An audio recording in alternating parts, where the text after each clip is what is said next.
আমিও মুর্শিদাবাদের ছেলে। আপনাকে দু আঙুল দেখাবো। রাজনৈতিক ভাবে চ্যালেঞ্জ আপনি অ্যাকসেপ্ট করুন। অনেক শুনেছি আপনি সাংবিধানিক চেয়ারে অতি নিয়ে লিডার অফ দ্য অপোজিশন হয়ে আপনি বলবেন আমি হিন্দুদের জনপ্রতিনিধি। এটা সংবিধানে বলা যায়?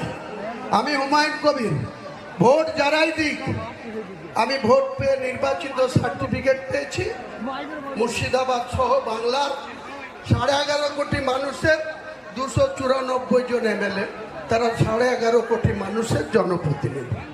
আমি হয়তো বেশি আমার 69 ভরতপুরকে প্রায়োরিটি দিই, কিন্তু আমাদের কর্তব্য বাংলার আপামর সব ধরনের মানুষের জনপ্রতিনিধি হচ্ছে 294 জন, আর 42 জন হচ্ছে সাংসদ, আর রাজ্যসভার সাংসদও আছে এই রাজ্যে থেকে 13 না 14।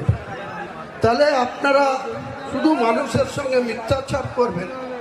মুসলমানদেরকে আমাদের একজন বলছিলেন, আমাদের মেদিনীপুরের পশ্চিমের যিনি সভাপতি, যে মুসলমানদেরকে আপনি বলছেন দুধেল গায়ে।